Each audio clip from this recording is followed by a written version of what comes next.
हो जीजा बहुत दुखाला, जीजा के जब ढोड़ी पर ले जाला। जीजा हो जीजा बहुत दुखाला, जीजा के जब ढोड़ी पर ले जाला। हो खेला दर्द बड़ी जोर से, सबकी हम का बताई फूक देवेला।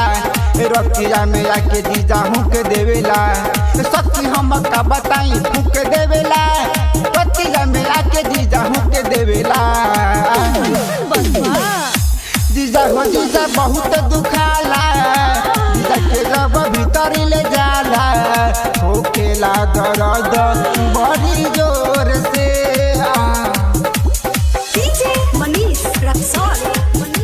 जीजा हो जीजा बहुत दुखाला,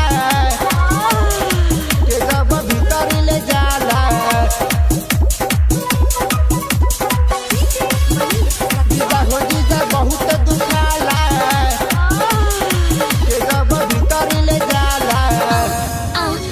कटल बाजाबानी कहे निके लागेला, मीठी मीठी बतिया त निके लागेला। आइल रहे जीजा दीदी के साथ में, आइल रहे जीजा दीदी के साथ में। पहला की प्यार भई शादी के रात में। जीजा हो जीजा बहुत दुखाला, जीजा के जब भीतर ले जाला। हो खेला दर्द बड़ी जोर से।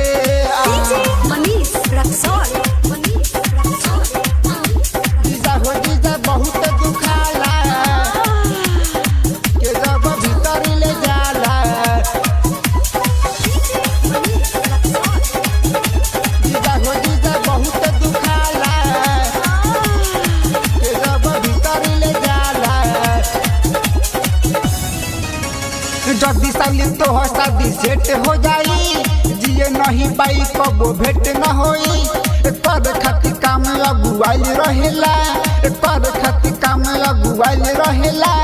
बिना पीले सखी बउराइल रहेला।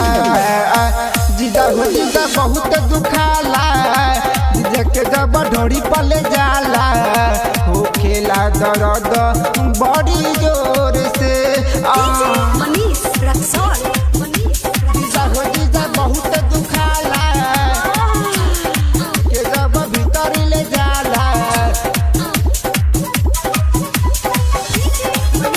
जीजा हो जीजा बहुत दुखाला,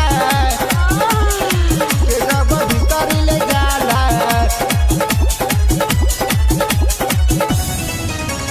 राइटर एक अंगद के शेरो दीवाना, हमें धमे काटे कहे 12 बजे आना।